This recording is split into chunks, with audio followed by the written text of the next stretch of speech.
Good afternoon. I'm Stacy Fingston, Executive Vice President of AIA Illinois. Thank you for joining us today. We're very excited to have all of you with us for this great program with Landmarks Illinois. And they're going to tell us about this project called The Women Who Built Illinois. Following their presentation will be a panel discussion with several all-star women architects. Before we begin, I would just like to say thank you to all the women that are with us today, those that have blazed trails for us in the field of architecture, and those that are blazing new trails for future generations of women. Thank you. Our program this month is in celebration of the 100th anniversary of the passage of the 19th Amendment, which was on August 18th, 1920, when women winning the right to vote after 70 years of marches, protests, lobbying, jail time, and even hunger strikes. Although the 19th Amendment passed in Congress on June of 1919, in order for it to become law, 36 states needed to vote in favor. As the story goes, Illinois hoped to be the very first state to ratify the amendment. On June 10th, 1919, Illinois lawmakers believed they achieved the goal when the ratification passed unanimously in the Illinois Senate and with only 3 votes opposed in the House. However, in their zeal to be first, the legislature inadvertently voted to approve the wrong language. Once the error was discovered, another vote was taken on June 17th, 1919, and Illinois became the 7th state to ratify the amendment. The last state to approve was Tennessee, and it came down to just 1 vote. You may know the story, but a young legislator named Harry Byrne cast a tie-breaking vote, acting on advice from his mother. Thank you, Harry. The 19th Amendment became law on August 26, 2020. Now on to our program. It is a true pleasure to have Landmarks Illinois with us today. They are a longtime valued partner of AIA Illinois in our advocacy efforts here at the state capitol. AIA Illinois is a proud sponsor of their project, Women Who Built Illinois, a database of places designed, engineered, and built by women between 1879 and 1979. To tell us about the effort, we have with us Lisa DiChiera and Eric Ruggiero. Lisa DiChiera has been the Advocacy Director of Landmarks Illinois since 2003. In that position, Lisa is on the front line of all calls for assistance on preservation issues, from Landmarks Illinois members to the general public. She manages Landmark Illinois' major advocacy initiatives in the Chicagoland area. And Lisa administers the state Most Endangered Historic Places program and oversees all legislative initiatives. She currently serves on the board of AIA Chicago Foundation, Glessner House Museum, and the Land Use and Housing Committee of Chicago Metropolitan Agency for Planning, better known as CMAP. Erica Ruggiero, Associate AIA, is principal with the women-owned architectural firm McGuire, Igleski and Associates in Evanston. Since joining the firm in 2014, Erica has served as the firm's lead historic preservation specialist. Recently, Erica has completed National Register nominations for Rock Island's Downtown Historic District, as well as an 800 building survey of Chicago's Kinsey Industrial Corridor. Erica is a member of the Illinois State Sites Advisory Council, the Skyline Council of Landmarks, Illinois, and president of the board of directors for Chicago for Chicagoans, which offers free neighborhood walking tours to educate residents about the places they inhabit. If you have any questions during the presentation, please put them in the little Q&A portal at the bottom. And now I'm going to take you over to Lisa. Take it away.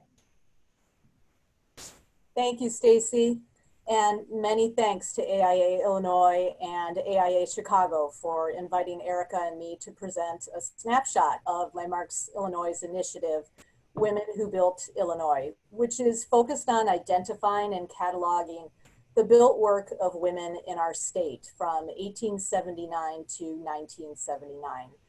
For those of you who don't know Landmarks Illinois, we are a membership advocacy organization founded in 1971 and the state's leading voice for historic preservation.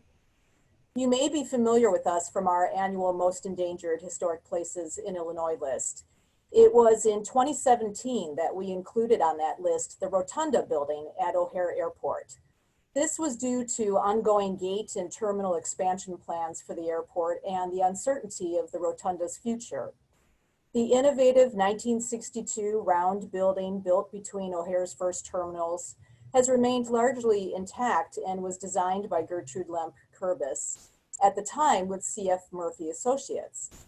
Its design was especially unique for its cable and concrete roof truss system, but even more unique for its designer, as Kurbis was one of the few women working in the field of architecture in Chicago, which, as we know, was still a male-dominated field in the 1960s. During her long career, Kurbis, once a student of Mies van der Rohe at the IIT, also worked for Skidmore, Owings & Merrill, and by 1967 opened her own firm, Lemp Kurbis. And as we advocated for the rotunda to be retained as part of O'Hare's expansion plans, and luckily to date, it is seen in Studio Gang's new terminal renderings, we also explored Kurbis's other built works, including the greenhouse condominiums at 2131 North Clark Street, which she designed and developed on her own as well in the 1970s. And by the way, thank you, shout out to SOM for posting on Facebook yesterday and promoting this program, a picture of the Skokie Public Library, which Kurbis designed while at SOM in 1960. In addition to Kurbis, we began to research the work of other female architects in Chicago who we believe have never been adequately recognized, some of whom Erica will feature. But we're not the only ones doing this. Not long ago, our colleagues at the Chicago Bungalow Association discovered the work of Mary Wilson, who even earlier than Kurbis designed and developed her own buildings, in this case, bungalows on the Northwest Side in the 19-teens. In researching women who designed and built places, we also came to realize that in Chicago, our great city of architecture, there is not one building designed or developed by a woman that is designated a Chicago landmark and therefore protected. And as you can see from these statistics, we have a lot of designated landmarks in this city, thanks to the fantastic work of our Department of Planning and Development and the Commission on Chicago Landmarks. So we have set out to change the fact that we don't have any designated landmarks designed or built by a woman. And in 2018, with the help of our young professionals group, the Skyline Council, of which Erica is a member, we made this work an official project and decided to expand our focus to include not only Chicago, but the entire state.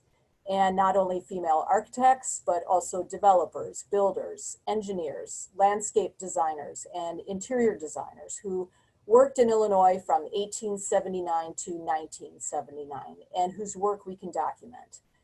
And as we find these built places in the state, we will be ultimately evaluating their condition and eligibility for designation, either as local landmarks, depending on their location, or for listing in the National Register of Historic Places.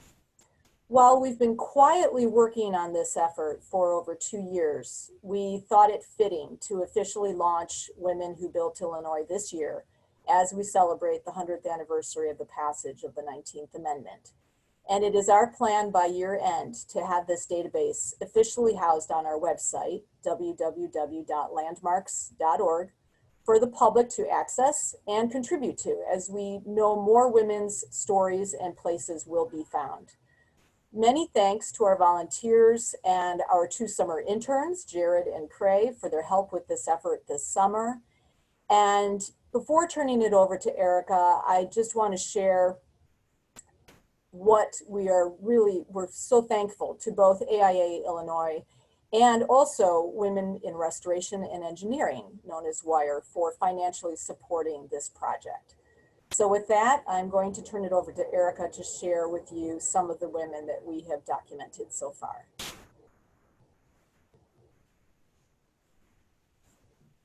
Thank you, Lisa, for the introduction into the project.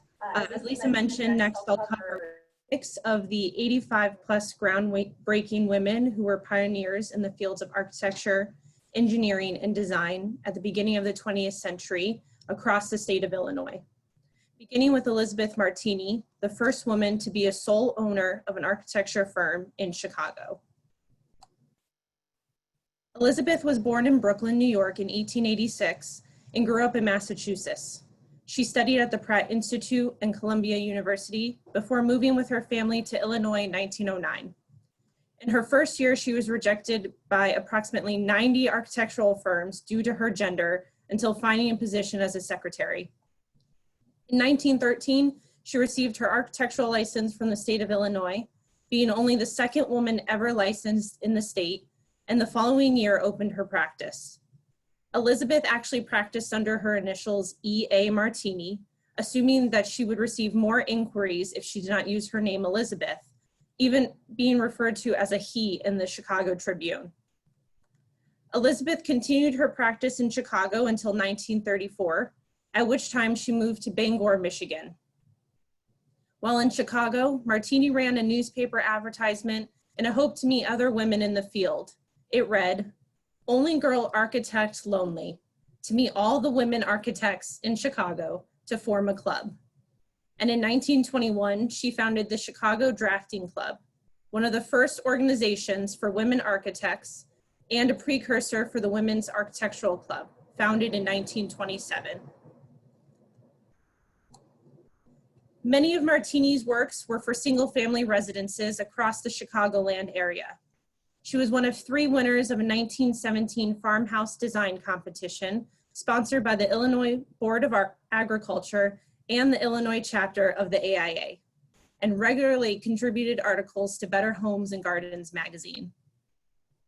In addition to her residential designs, Martini was responsible for the design of a few factories and warehouses, like the A. Alexander Bauer Construction Company at 230 West Superior, as well as religious works, including her most prominent design for the St. Luke's Lutheran Congregation in Park Ridge, for their sanctuary and education wing, and where she was a member and taught children in the Sunday school.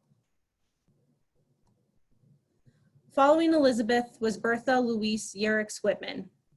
Born in Michigan in 1892, Bertha studied at the University of Michigan, becoming the first female graduate of the College of Architecture and Design, and despite being told by the dean of the program, "We don't want you."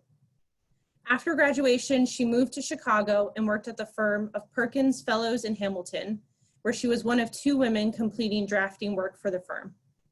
She received her architectural license in 1926 and subsequently began doing independent commissions for private home buyers. In 1927, Bertha was one of the 9 founders of the Women's Architectural Club of Chicago.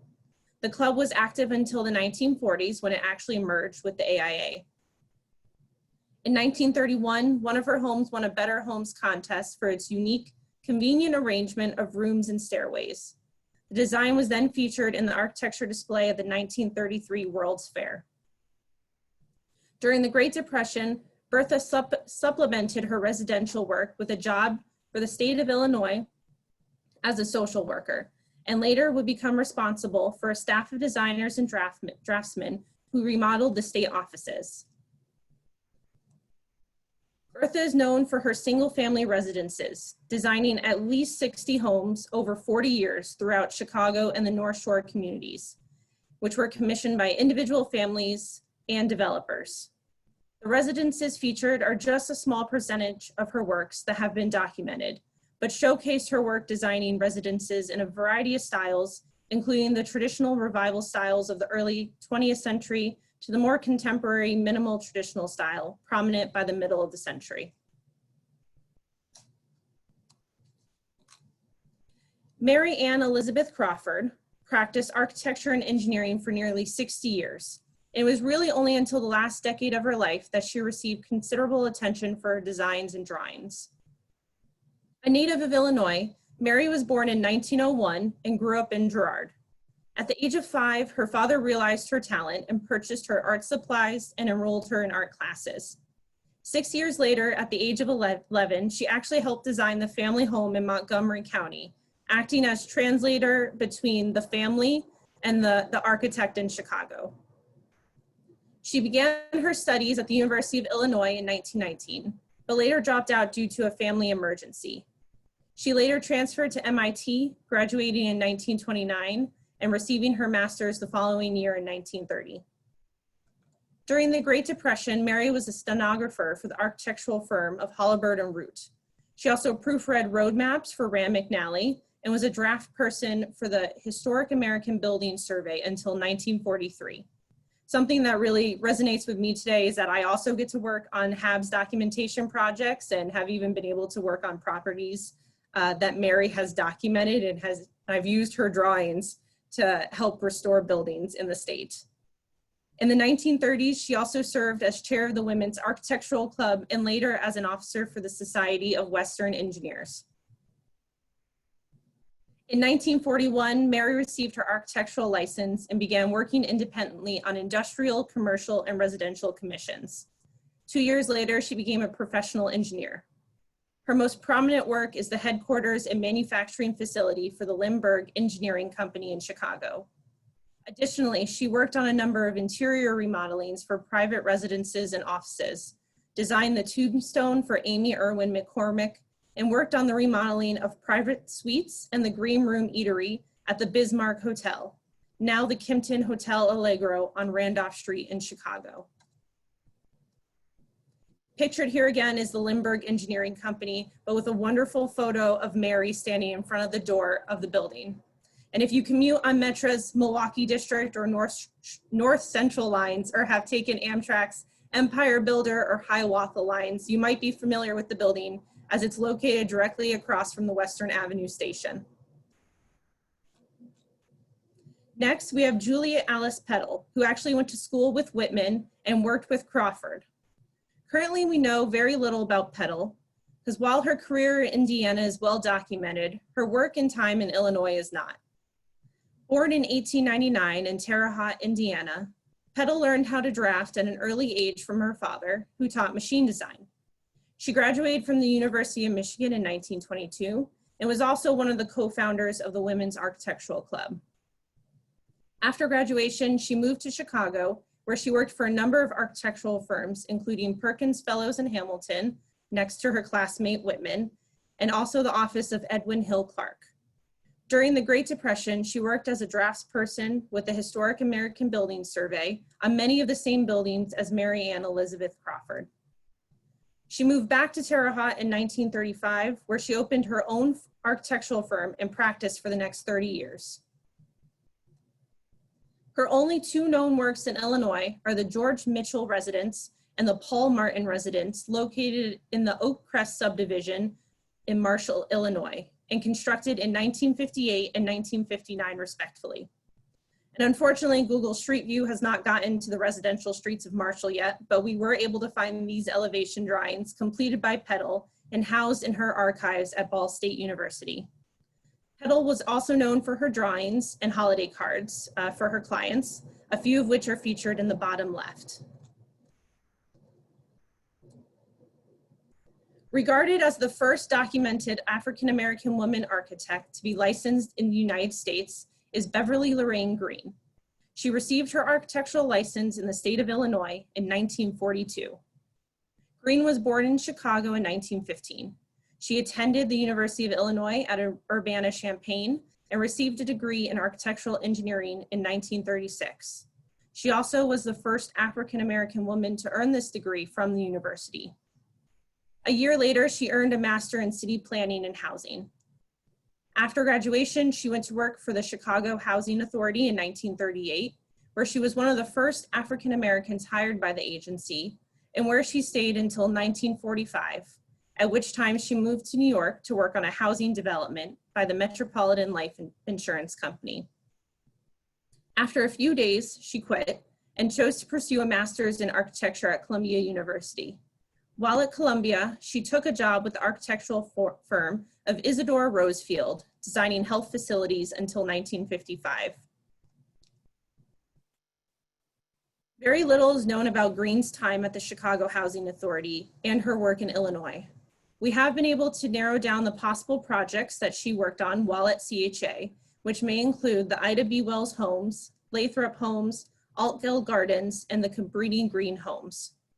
Her career after Illinois is prolifically documented, and we know she went on to collaborate independently with prominent architects to design works including the UNESCO headquarters in Paris with Marcel Breuer, Sarah Lawrence College Arts Complex, a theater at the University of Arkansas with architect Edward Durrell Stone, and multiple buildings on the University Heights campus of New York University. The last pioneering woman we will discuss is Georgia Louise Harris Brown.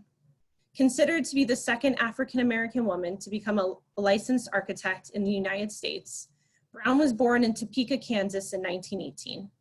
From an early age, she showed an artistic and mechanical aptitude while working on cars and farm equipment with her older brothers. In 1938, she went to visit her brother in Chicago and attended a summer course at IIT taught by Mies van der Rohe. Between 1940 and 1944, she attended the University of Kansas to receive a degree in architecture, becoming the first African-American woman to earn the degree in the history of the university.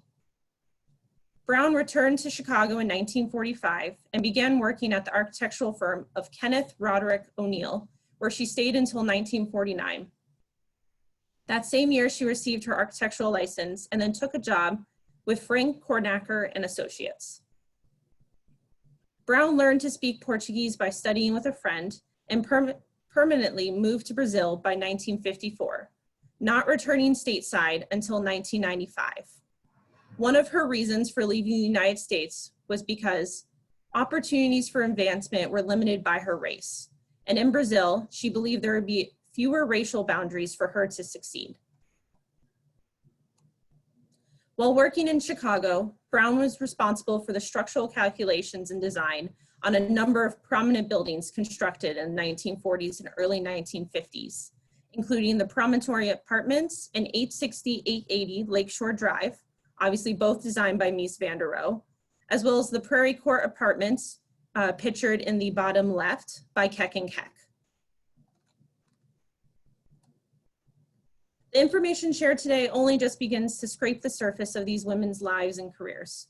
We are constantly looking for additional information, especially on some of the more elusive women that we have documented, including Beverly Green and Juliet Peddle, as well as later 20th century women such as Barbara Armstrong, Martha Weinberg, or Angela Czar. We encourage you that if you have any additional information on the women mentioned today, or have a woman you want to make sure will be included in the database, please reach out to Lisa or myself at the emails on the screen, and follow Landmarks Illinois for updates on the launch of the database. Thank you.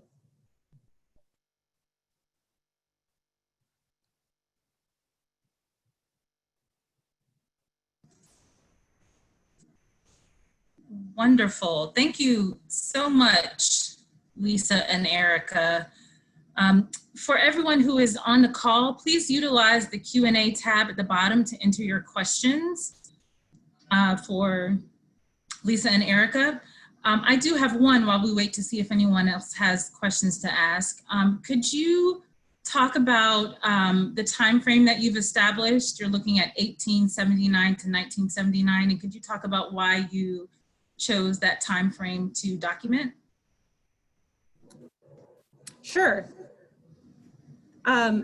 So we picked 1879 to 1979, starting with Mary Louisa Page, who is the first documented woman who studied architecture and practice in Illinois. And then took it about a decade after the 50-year cutoff for the National Register, because obviously our goal is to look at possibly designating some of these properties either as local landmarks or on the National Register of Historic Places. And so we went out a decade, so we had information over the next few years, but we do plan, as obviously time progresses, to update the period of significance and take it further into the future. Thank you. We do have one question, and I believe you addressed it, but women engineers, contractors, and tradeswomen will be included in the research. Is that correct? Yes, we decided that we really want to expand all of these professions because they were all so critical in the development of built places that basically we're discovering almost every week as we do all of this work. And, you know, it was interesting with both obviously Gertrude Kurbis and Mary Wilson, who I mentioned earlier too, that these are women who were not just architects, but they were developers. And so you had a lot of women playing multiple roles in the development of places that we'll be documenting. So we really think it's important to include all of those professions. And we're also going to be including the important clients, because people like Edith Farnsworth, for example, and these are women who are responsible for some very iconic buildings that are in our history books today. If it wasn't for them, we wouldn't have them. Yeah, that's fantastic. Could you talk a little bit more about the resources you mentioned with a couple of the examples that you gave today, how hard it can be to find information? And I'm sure for many of us, these are new stories that we're starting to hear. They're not necessarily, taught in schools of architecture or readily available. So can you talk a little bit more about some of the resources that you've been able to uncover in your research? Sure. So a lot of our research has been beginning with the AIA archives, which actually in 1988 went through their membership listing and pulled together an extensive list of women who were practicing and were AIA members. And so we started with that, looking for those members that were in Illinois, and put together a list of about 60 women. And then since then, obviously, we've put out a call and gotten about 25 to 30 more women. And then as we have the names, we really search through newspaper articles, so the Chicago Tribune, as well as the Chicago Defender, which are available through the public library.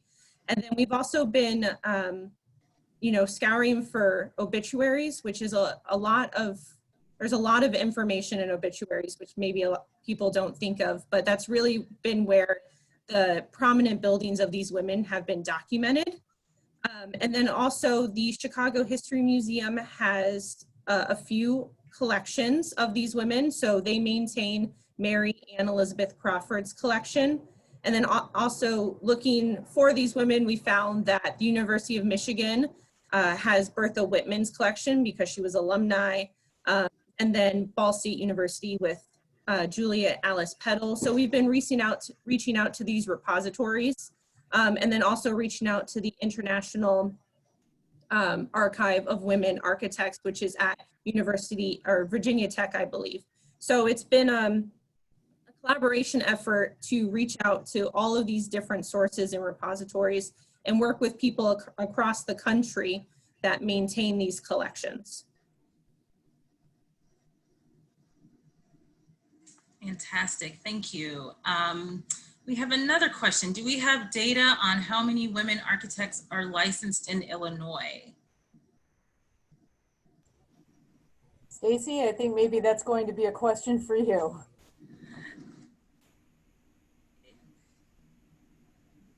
Yeah, and then there's also probably the question of, currently licensed as well as like historically, over the course of the state's history. That's a good question. We will make sure we find that answer for you. Offhand, I do not know, I'm sorry.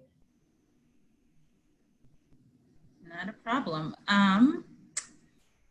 What do you think was the incentive for these architects to also be developers? Well, it was very clear, if you look at the oral history of Gertrude Kurbis, which is available through the Art Institute, Ryerson Library, she specifically speaks to not only designing, but then developing herself the greenhouse condominiums because she couldn't get financing. And so she felt that she needed to do it herself. And so, it's interesting, and I think that's probably the case with Mary Wilson, who is the developer of so many bungalows on the Northwest Side, and we've come to learn of other women who have been residential developers in the suburbs, as well as designing the homes themselves.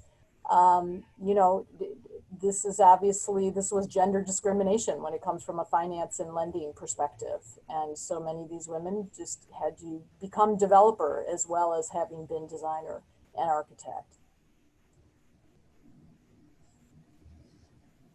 Fantastic, thank you. Not sure if anyone can answer this question. What is being done to make sure women architects are used to satisfy the Chicago 10% WBE requirement? Anyone have? Maybe that's for you as well.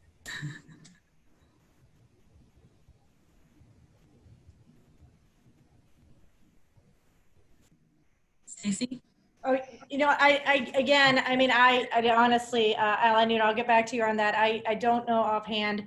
I do know a lot of our state agencies are really working hard to make sure that women and minorities are getting every opportunity, whether it's capital development projects or private projects with our cities. So, but they're really doing their best they can of getting the word out to women and minorities and doing outreach the best they can to make sure they're applying for these opportunities. Right, absolutely. I see a couple of other questions coming through that I think will be good once we get into our panel discussion. So we will make sure to address the questions, but just a couple more for Lisa and Erica. Is there a building built by a woman within this period that you would most like to see landmark? You talked about the rotunda. Is there a specific building that you would most like to see landmark? Absolutely. It's on my to-do list to hopefully see the Lindbergh Engineering Company building landmark that was designed by Mary Ann Elizabeth Crawford. I think that'd be, it's so interesting that a woman architect was, designed a steel plant despite kind of adversity from the male population that probably worked at the steel plant. So I think that'd be a really great one to see landmarked. Great, thank you. Can we go back to the previous slide with Lisa and Erica's contact information, just so that if there are additional questions, or maybe it was one more previous. Any additional questions, or if there are women that you'd like to suggest so that you know how to get in touch. Oh, maybe it was part of your presentation, Erica.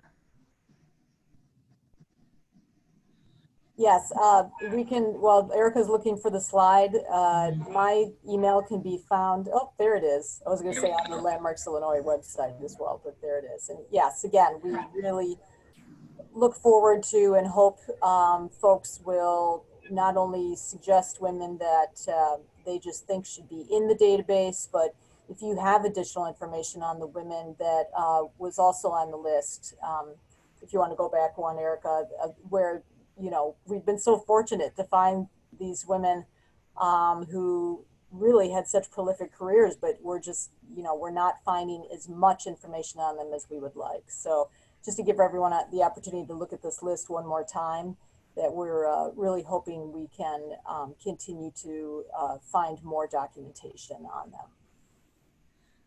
And then one last question, Lisa and Erica. There are a number of other organizations who are doing similar research or putting together similar lists. Madam Architect is one that someone mentioned in the chat. You've mentioned several universities. How are you sort of working together with other organizations that are doing similar research? Sure. I've had conversations with Chicago Women in Architecture. Like I said, Chicago Bungalow Association has done some of its own research as it relates to the history of bungalow development in the city. And, Julia Bachrach is someone who has done extensive research on women architects as part of her ongoing survey work of different parts of the city. And also, I know Judith McBrien is part of this audience. She's a wonderful longtime friend and colleague, architectural historian. I know she has done a lot of study on women. So we're absolutely hoping to collaborate. NOMA as well as an organization we have spoken to. And we want to continue to find opportunities like this where we can all support each other with co-sponsored programs to continue to get the word out on all the work that these women did and the impact they had on the built world of Illinois. And again, I think the only thing that differs for Landmarks Illinois specifically is that because we are a historic preservation advocacy organization, again, you know, sort of our end goal in this is to not only have this database available for the public that will have overlap with some of these other organizations, but we do want to make sure that we are finding a way to ultimately recognize and protect these buildings. And so whether that is by ultimately advocating for their local landmark designation or listing in the National Register so that historic tax credits in the future can be used for investing in their rehabilitation, that's part of our advocacy component to make sure that these places are protected and invested in. Wonderful. Well, thank you again, Lisa and Erica. This is really exciting work. And thank you for sharing today. We're going to switch gears a little bit and talk with our panelists. We have invited 3 phenomenal women architects to speak today, and I have the honor of moderating a panel. Let me introduce myself. My name is Janeen Harrell. I am the president of AIA Illinois. I am an architect and interior designer in Chicago. I work with GREC Architects, do a lot of high-rise multifamily work, hospitality work, as well as corporate interiors. I've also done a lot of affordable housing work and work at HBCUs. I am really excited about our panelists today and about our discussion, so we're gonna get right into it. I am going to introduce the 3 women that we have here today, and then we'll jump into a discussion. So first we have Laura Fisher, FAIA. She has more than 35 years of project management experience in representing owners, both as an employee and as a consultant through her company, IPM Consulting.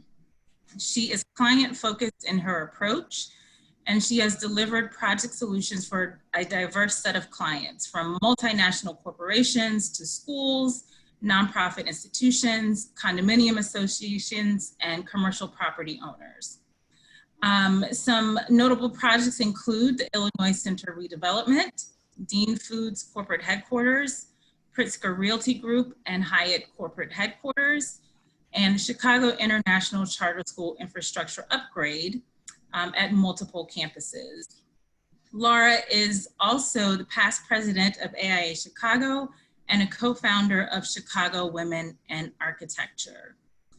Our second panelist is April Hughes, AIA Lead AP. She is the owner and managing principal at HPZS in Chicago, a full-service woman-owned architectural firm specializing in combating climate change through adaptive reuse. April is the president of AIA Chicago. This is 7 years after she received the AIA Illinois Young Architect Award and 6 years after she received AIA Chicago's Dubin Family Young Architect Award.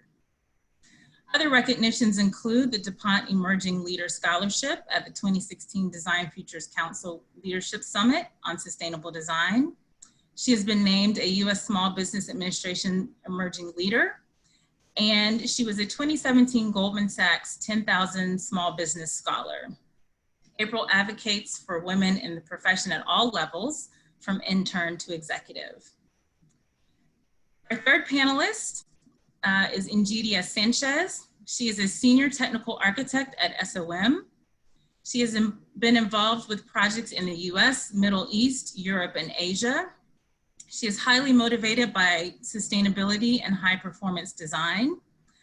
She has worked on some of SOM's largest projects, including the Burj Khalifa in Dubai, 401 Wabash Tower in Chicago, and Tower 535 in Hong Kong. Ingedia is the president of Arquitectos, the Society of Hispanic Architects in Chicago. She is an active member of NOMA, as am I. which is the Illinois chapter of the National Organization of Minority Architects. She has spoken at NOMA conferences on super tall curtain wall high performance design, and she works with Project Pipeline, NOMA's summer program for children. We are very excited. Welcome again, Laura, April, and Ingedia. What I'd like to do to kick off the discussion is to start from the beginning. And if you'd like to say anything else introductory about yourself, something about your firm or where you're from, please feel free. And then if you could tell us, when did you find architecture? When did you decide you wanted to be an architect, and what inspired you? So we'll start with Laura. Thanks, Janeen. I just wanted to mention some of the other corporations that I've had the privilege to work with, extended from Walt Disney to McDonald's, Chase Bank, and continuing to do a lot of work with some charter high schools, which has really been a lot of fun here in the city. So when I was a small child, my parents built a new house. We were the first in the subdivision of 20 houses, and my playground was the 19 other houses that got built. And I just wandered through, and I know the contractors probably just died, you know, that some child is wandering through the construction, but that was probably my early interest in architecture. Officially, when I went to high school, I took mechanical drawing, and that's when I decided I really wanted to study architecture, because I thought I just really loved it. And I have to say, though, after my third year of architecture school, I really started to wonder if this is what I wanted to do or not. And I had the fortune to work as at Skidmore here in Chicago for a fourth-year internship. And that was the point I decided I really did want to be an architect, because I saw the profession was much broader than what I was really seeing in school. So that made me continue, even though I do have to say, I was the only female professional on my floor at Skidmore that year. Oh, well, hopefully you can share more about that experience as we talk today. That I'm sure that was quite interesting, to say the least. April? Thanks, Janeen. I don't know if my answer is going to be as cool as Laura's, but I knew that I wanted to be an architect when I was fairly young, right? I like to draw, you know, I would get art kits for my birthday and for Christmas, stuff like that. Bob Ross, you know, with all the different pieces. And so when I think it was about like 5th or 6th grade, I went on a field trip to the Soulard neighborhood in Chicago, in St. Louis, where I'm from, which is like a historic French settlement. We learned to identify different types of brick patterning and coursing. And it like just opened up this whole world, like that someone had made these decisions and, you know, did all this so intentionally. And on that field trip, we also went up in a high rise, which I had never done before, to the very top where there was an architecture firm with these huge windows that sort of looked over the city. And it was really this seminal moment for me. And it was actually Canon Design in St. Louis, their office at the time. And my first job out of Chicago was at Canon Design in Chicago. So it's kind of interesting. Nice. Yeah. Well, I'll jump in right now. If you guys can hear me. Thanks, Janeen, for the introduction. I knew from an early age I wanted to be an architect. We don't have any architects in our family, but my mom worked at the Rockford Park District, and she had to take me to work one day. And I was introduced to the in-house architect at the time, as similar to April. You know, I always enjoyed drawing, and it wasn't until that moment when I saw her board, her office, everything that she had set up. You know, we don't work on a board these days, but the appearance of the board and the markers and all of her drawings and her sketches on the wall, and then everything else that was pinned up and what she described to me, I knew from that moment that you could use your imagination to draw what you saw around you as the built environment. So that was my first introduction of that. And I think that was where the seed was planted for me to want to be an architect, was that experience. And it so happened to be a woman in-house architect at the time. Yeah, that's fantastic and somewhat rare. So actually, I think that might be a good segue into a conversation about mentorship. I'm sure we can all agree that mentors are really important for architecture. It's not the easiest field, and you often need to be able to rely on someone, you know, for conversations and advice. Did you all have mentors? Have you served as a mentor? And if so, what have you learned in that process, both as a mentor and as a mentee? Ingedia, I want to start with you because I'm curious whether the first woman architect that you met became a mentor or not. No, no, she didn't actually.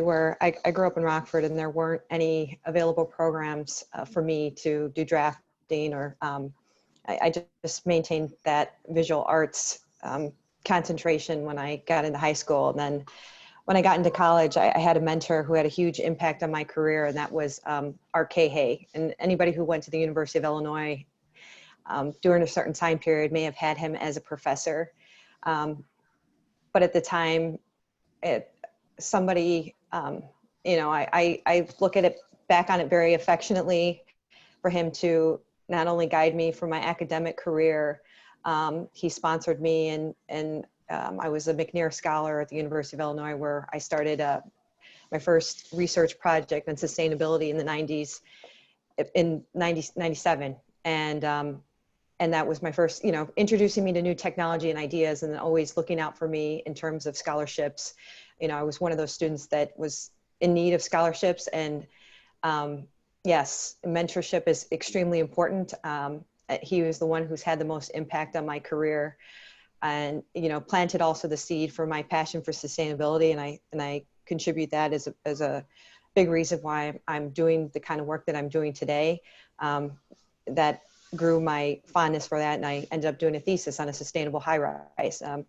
And I think mentorship is extremely, extremely important. I don't think I would be here without a mentor at that time. And I am a mentor, and I do the same thing because I was that student that needed the guidance, and I believe that students do need to see by example, and they need that guidance to know how to get through college and the beginning of their professional career. So yes, it's extremely important that we do that in this profession. Absolutely. Laura, what has your experience been with mentorship? Well, as I mentioned, that first job for that 4th year was at Skidmore. But by the time I graduated after my 5th year, it was a really bad time to look for jobs in Chicago. And I finally got one. I'm like, yay, you know. And I walk in the door, and I won't mention the firm. They're not around anymore, but they were prominent at the time. And someone remembered me from working at Skidmore. As I said, I was the only woman on the floor. And they pulled me aside. They said, this is the worst firm in town. You don't want to stay here. And we start looking for another job. And so I guess that was some mentorship right there. Yeah. But yeah, all joking aside on that, primarily the people that I've worked for have been, my bosses have been tremendous mentors, starting with Adrian Smith, who was my boss with Ted Eckhart at SOM, that 4th year. Then as I worked at one of the banks, Frank Hammerstrom, and then another bank, Jim Berry. These are all architects, and they always put me and pushed me to projects that many times I thought, why are they asking me to do this project? And so having wonderful bosses that see more in you maybe than sometimes you see in yourself has been a tremendous opportunity for me. And then that has continued as I work for large corporations, often having the CFO of the corporation. So not just architects that I work for directly, but the CFOs, the chief operating officers. And when at McDonald's, I reported to the general counsel, and they pushed you to, you know, take on different things and different roles than maybe that we really thought. Besides the people at work that I work directly for, I found out I also had, I'll call them peer mentors. In many cases, those were other women that were in the same stage of career that I was. And so that us sharing stories with each other was just very helpful in terms of progressing in our careers. I have been mentoring people, but mostly through Virginia Tech's Chicago Studio program, where I guest lecture each semester in a professional practice class, and encourage the students, not just the women, but to look at how to manage their own careers. because it is their career. It's not somebody else's career. So that's where most of my mentoring has been. Absolutely. April? So, you know, there's sort of like formal and informal, like we've just talked about. So I had a formal mentor through the Bridge program, AI Chicago, in Carol Ross Barney, which has been sort of mind-blowing and very humbling because now we've, you know, been in connection for like 7 years. But I've definitely had less formal mentors. My former studio head at Farr Associates, Jonathan Boyer, gave me like a ton of room to grow. And I think part of allowing someone to sort of make mistakes with the protection of your expertise behind them, you know, allows you to kind of learn pretty quickly the right way to do things. You never make that mistake again. So, you know, that's sort of like the formal mentoring that I've had. And then there's this part of the question about, you know, have I mentored someone? And it's funny because a few years ago, a woman that I have been working with through AIA, you know, said that I was her mentor on social media. And I was like, I'm not anybody's mentor. I'm not old enough to do that or experienced enough or whatever. I mean, I probably don't see myself very clearly. But what I learned in that reaction is that it's not true. That if you take an interest in other women of any age or experience and you take time to have a conversation with them that's frank and open, like about work, family, or being a woman in the industry, and you follow up, I think that if you care and you show it, that's mentorship. And it doesn't have to be formal, but it does have to be intentional. So you have to make that time to do the follow-up and to show you care and to listen to people's needs implicitly or explicitly, and give advice when they ask for it. And, you know, mentorship can be just listening to. So that's sort of my version, I think, of formal, informal, and then whether or not I think I qualify as a mentor. Absolutely. A lot of what all three of you mentioned really resonates with me as well. I certainly had mentors, Phil Freelon, Zena Howard, Dina Griffin, and April, like you're saying, like sometimes it is just listening or knowing that there's somebody you can go to and, you know, ask an informal question, you know, and it doesn't have to be a formal relationship for it to be really impactful as far as mentorship is concerned. So thank you all for sharing. That's fantastic. And Janeen, I think I was just going to mention, I think we're all learning from the mentees and they're learning from us. I mean, the profession is evolving. We see that it's evolving through technology, through the ideas of how we're practicing, and you have to merge the old with the new. So I think it's not only helpful, like a reciprocative kind of relationship where we're learning from each other, but it's also a very motivating one. So I think by doing it, I even as busy as I am, I'm very passionate about staying involved because for some reason they give me the energy to keep doing it, you know, and to pursue excellence in everything that we're doing. And like a panel like this, what we're advocating for women, I think it's very important. So Yeah. I just wanted to mention that. Absolutely, very good point.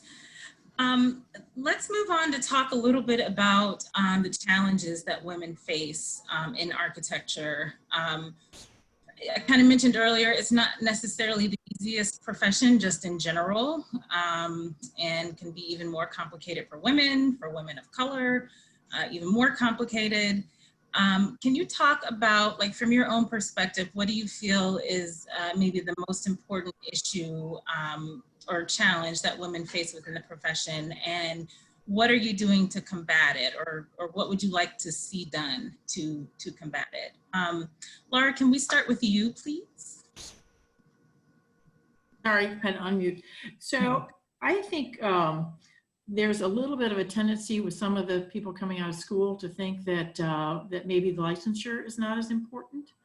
And so when I actually talk each semester with the Virginia Tech students, I am really adamant about getting your license and then keeping your license.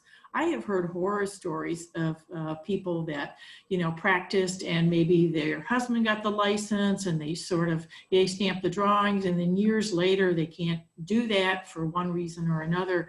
And all of a sudden these people do not have their own credentials. And they just felt like, oh, it really wasn't that important. I got my degree and whatever. And then just keeping it current. In this day and age, some of the regulations, a friend of mine's husband was extremely ill for a number of years, and she had to let her license go because she could not keep up the continuing ed credits. They would not allow her in that particular state. So I think these are a big issue. And then also the fact that if I understand it correctly, roughly most of the architecture schools, half the students are women. And yet, you know, as you get further along in the career, you don't see those kind of numbers. So the fact that people are sort of disappearing is a trend that is you know, of concern. My class, which I found out later was huge for women, was 10% at the time, and I didn't realize that was so unusual. You know, and so the fact that some people, you know, move on and don't stay with it, that's something else. But now if you've got 50%, you know, I think a lot of the other professional schools, law schools, probably med schools, are probably not all that different. I think it would be interesting to find out if their, I'll call it dropout rate later on in the careers is like it is in architecture, because I think that's a problem to have that much education and then people move on to something else for whatever their reasons. That's not good for the profession, in my opinion. Oh, absolutely. April, what are your thoughts? Batten down the hatches. Okay, so I think a challenge that faces women in any industry, but particularly this one, is seeing women in executive leadership.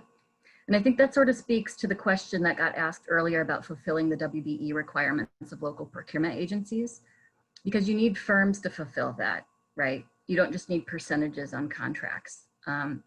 So I'm pretty sure the last time I logged in and did a search on City of Chicago, Cook County reciprocally certified WBE firms, you know, there weren't that many, right? I think there's not hundreds, there's not 100, there's not 50, I think there's like 20. So, you know, somebody can Google this and keep me honest, like I said. So, you know, you have to see people that are like you, above you, in order to feel like you belong and see yourself on that trajectory. And I think that's true for so many demographic minorities in our profession. So it's important to have this executive role and have others see it and get used to seeing women being in those roles where executive decision type things are happening. So I've seen and feel like an experience that oftentimes women have taken a backseat in these power discussions. And when we're in the role to make important decisions, you want to be able to have that credibility and be seen as a consensus builder and where the buck stops.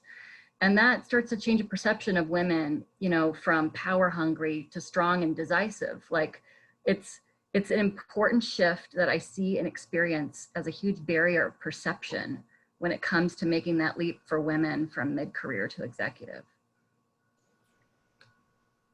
Well, can I jump in there? That's well said. Go for it. Yes. I can relate to both of those things, and I'm gonna I think build on what Laura just said, because that was the biggest thing for me. But I'll touch on the fact that it was 25%, about 25% when I was at the University of Illinois, and you could clearly see the difference in the numbers.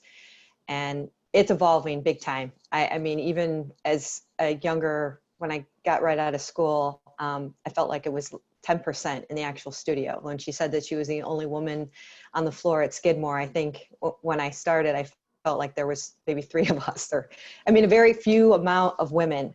And so those numbers are changing. And I think the biggest challenge right now, I agree, is becoming licensed, and especially with women of color.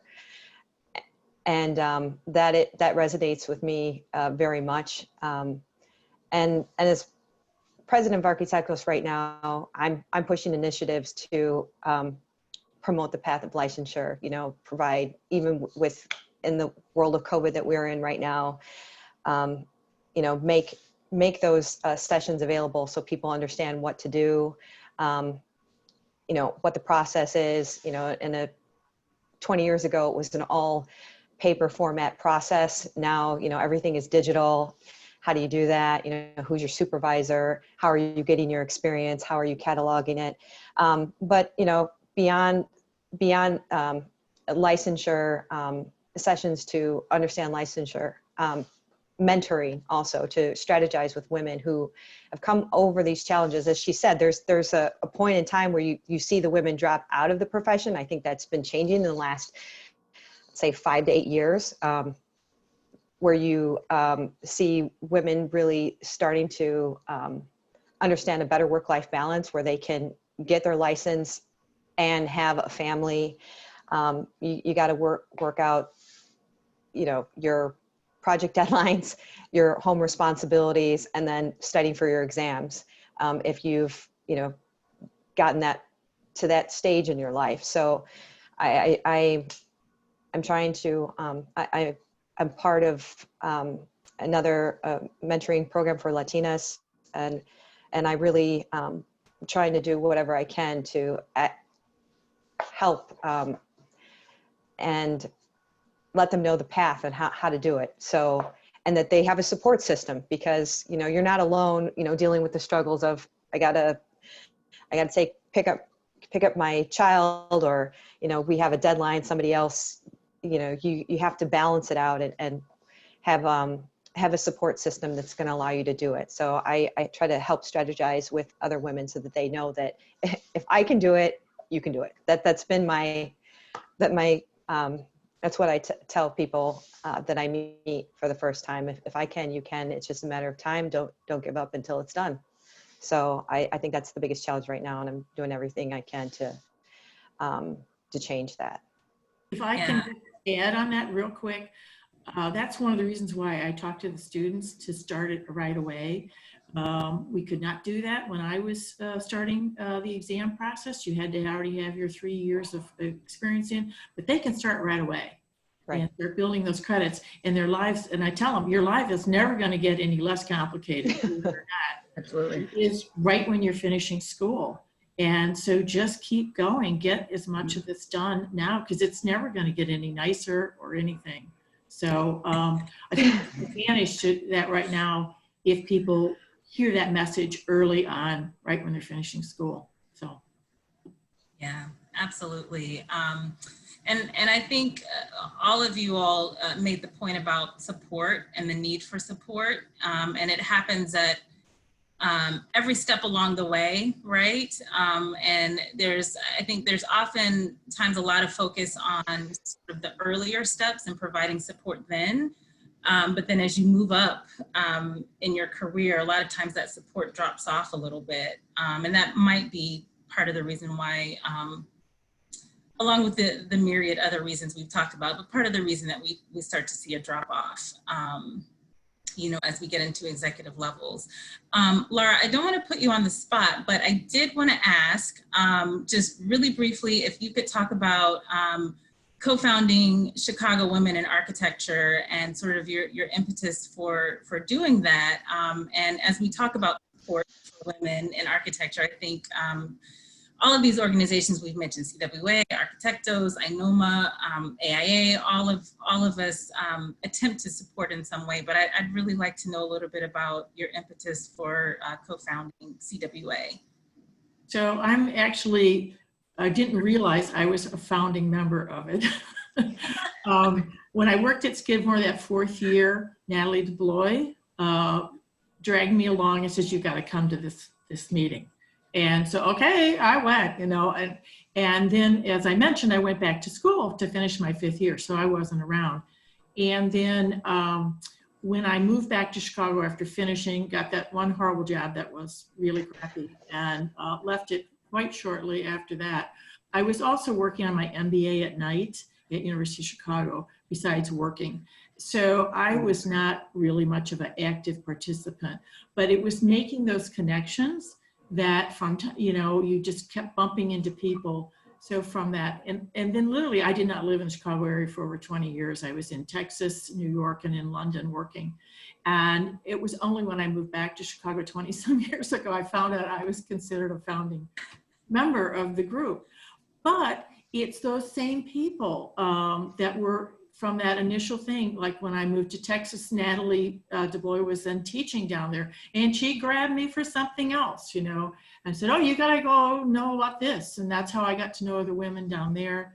And I actually ended up moving back to Chicago because of Carol Ross Barney giving my name to a headhunter years ago. And that's how I ended up running McDonald's corporate real estate for a number of years. So it's making those connections, but real connections, not like the kind of, oh, I passed out my business card or whatever. You through professional activities or whatever, keeping in touch with those people. But it's all of those things. So I'm listed as the co-founder, and I'm very proud of the organization. And I served a couple years recently on their foundation board to help support their scholarship efforts and all. But there's a lot of women that did a lot of work to get that organization going and keep it going over these many years that get way more credit than I do. I'm proud to be listed that way, but like I said, I was kind of the odd person that just got pulled in and said, yeah, this is great. Okay, yeah. There's some other women here. Okay, I love it, you know. Well, thank you for your contribution. I think we all benefit from it today. So thank you very much for that. Certainly. We do have some questions for the audience. While I'm taking a quick look at those, if each of you have any suggestions for Lisa and Erica about a woman that should be included in their database, would you mind sharing quickly your thoughts? Ingedia? You know, the one that had come to mind before I had even seen the presentation was primarily Gertrude Kurbis, only because she had a profound impact on my, I feel, on my career, meeting her for a fireside chat at SOM sometime back before her passing. So right now I have to give that some more thought, but that's the first person that comes to mind right now. Thank you. April? I'm going to take your short question, and I'm also going to hijack it and make it a little bit longer of an answer. So, you know, I didn't have anybody to pick, but I wanted to just give a shout out to Georgia Louise Harris Brown, who I didn't know was a University of Kansas graduate, as am I, so rock chalk to her. But I did want to say that I think it's definitely interesting to see that less than 100 women in 100 years, and not all of them are architects, right, out of the presentation today. And I think that speaks volumes about how far women have truly come in this industry. And I just wanted to throw this out there too, since we're talking a lot about Laura today. She was the 5th woman president of AI Chicago in 150 years. And I was the 8th. And most of those 7, 8 presidents came in the last 20 years, which is why it's so important what you know, Lisa and Erica are doing by understanding that it's important to know the names of women that have blazed these trails. It gives visibility to all women in the industry. And just to sort of tie into that, you know, Tiara Hughes of SOM started to catalog the first 500 female Black architects in America. And, you know, they're nowhere near 500, right? So again, it's important to know who the women are and give them that visibility. Further to that point, I know that we're celebrating the 100 years since the 19th Amendment, but Black women and women of color didn't get the opportunity to vote in this country until the Voting Rights Act of 1965. So I just, you know, recognizing that women and women of color in this industry have, you know, still a path to blaze is important. And projects like this and projects like Tiara's are incredibly important to moving women forward in the industry. Well said, April. Yeah. Thank you for, you know, for talking about that nuance. I was very excited to see Beverly Lorraine Green and Georgia Louise Harris Brown in the presentation today as the first 2 African-American women licensed, and here in Illinois. Amazing, right? And, you know, I of course was familiar with them. I'm sure there are those who are not. But anytime we look at history, there are always these parallel paths that are happening for people of color, for women, all of that. And so, I mean, you're right, it's very nuanced. So we're celebrating, voting rights, which, were not fully extended to all citizens until, the mid 1960s, in my parents' lifetime. Thank you, April, for bringing up that, that nuance. And I hope that all of us will begin to operate with a higher level of awareness as we look at all of these stories through history, that there's always these parallel paths and stories that are happening. So let's get to a few of our audience questions, because I do want to be respectful of time here. For those of you with children, can you address the specific challenges you experienced? I'll start.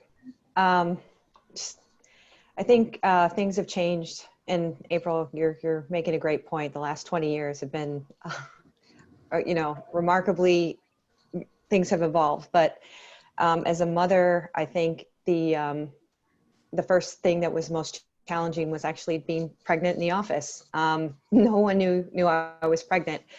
The challenges of coming back after maternity leave was one of the largest ones. To be able to come back after nursing, you had to be on a time schedule, meeting project deadlines, that kind of thing, not missing meetings and needing to, and basically needing to be also on the schedule of your child. I think that's one of the first challenges I encountered as a mother, and then also being respectful of a work-life balance with my own family. I love the work that I do.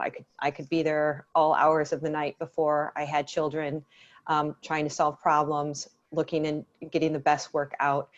And so that was probably one of the larger challenges for me, was to not only feel like you weren't doing something completely foreign in the office by going into the special room to pump, to leave at a certain hour, to, be on the needs of your child. That was probably the most challenging. But then you learn how to work your schedule, how to be more efficient, how to balance your work, and how to do all of those things and still get quality work out. So that was the first major challenge. And I think the other major challenge when it came to licensure, because things have changed, right? The rules have changed with NCARB. You had to get all of your experience before. Laura mentioned now you can do it right out of school. Before you couldn't do that. You had to get all of those divisions and experience done before you could sit down for licensure.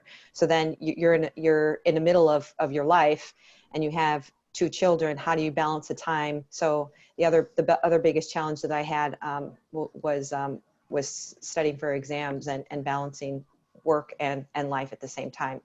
But somebody who worked with me at one time, she may or may not be listening to this call, but her name was Yana. She was a real inspiration to me in this profession. When I saw other mothers doing what I was doing, like I said before, showing by example that if she could do it, I could do it too, kind of thing. Seeing other women still stay motivated, determined, getting the job done, also being a parent, that took some of that pressure off, and also just even communicating about it enabled me to figure out how to, like I said, become more efficient and to work my schedule in order to maintain all of those things going on in my life. But I would say that was most challenging. I don't know if I answered that question, but that would be my response. Absolutely. Did anyone else want to chime in on that question? Okay.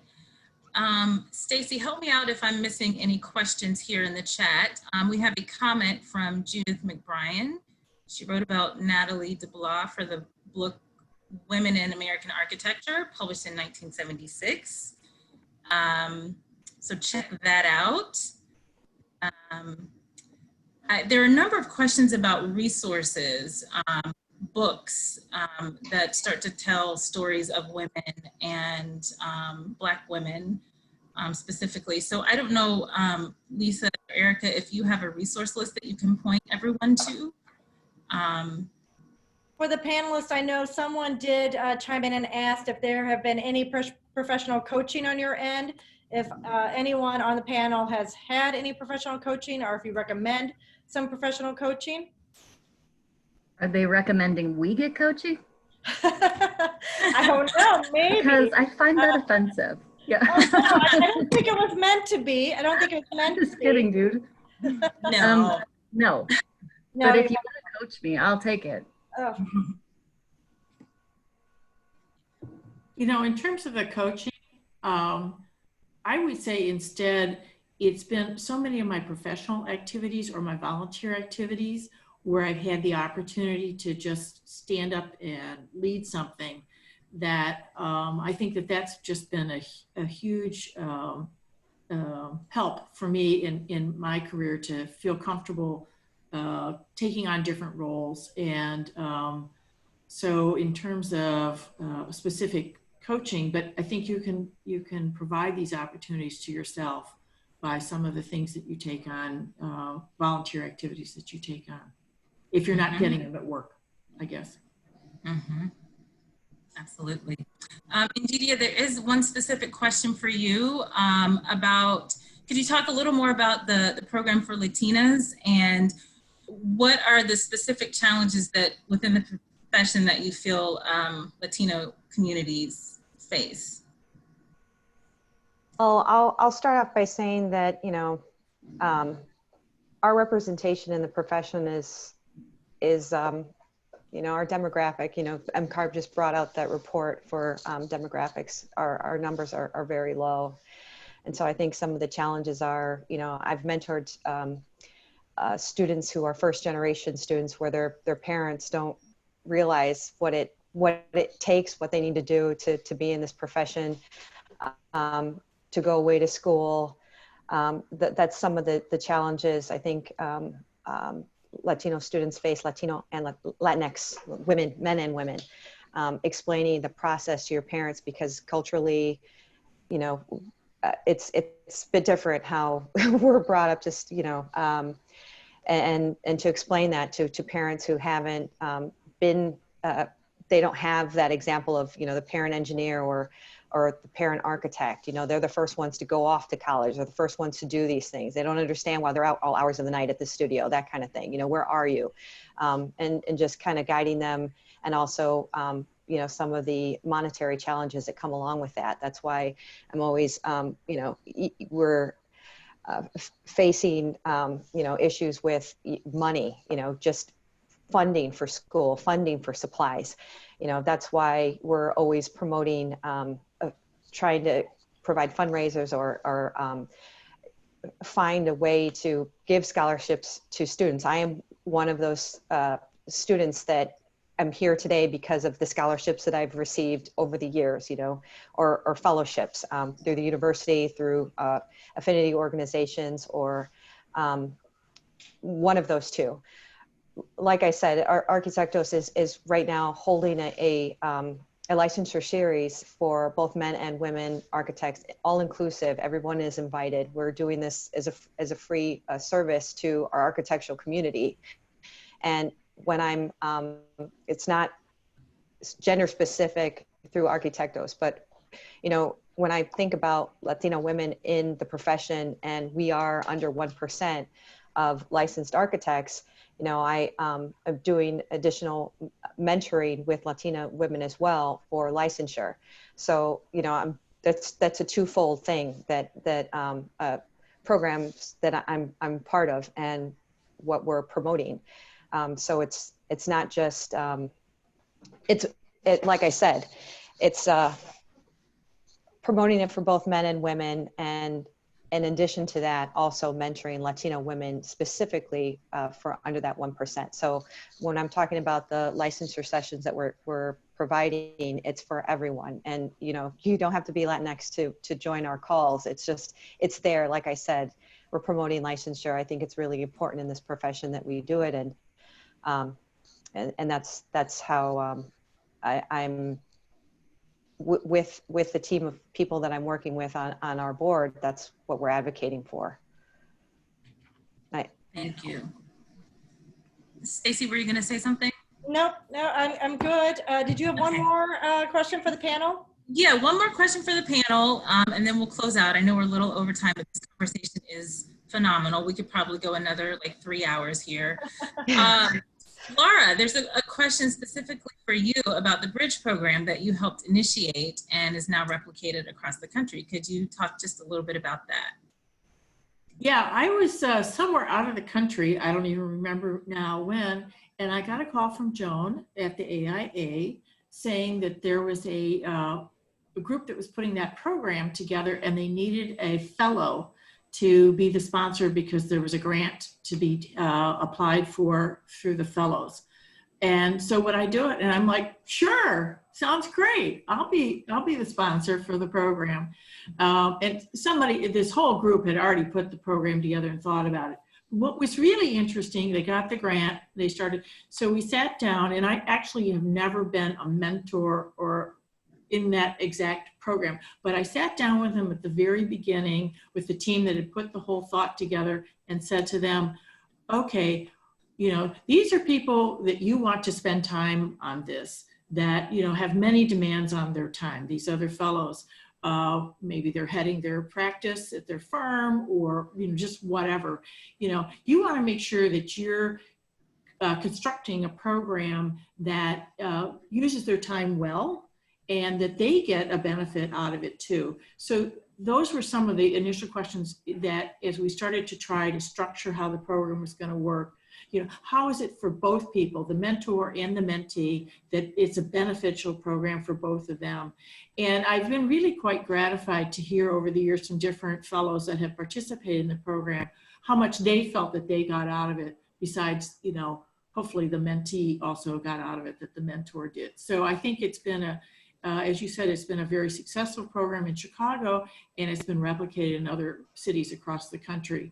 And so it's just exciting that that came together. But that was the one thought at the beginning, because they were really thinking it from the mentee, the mentee perspective when they first were putting it together, not the mentor.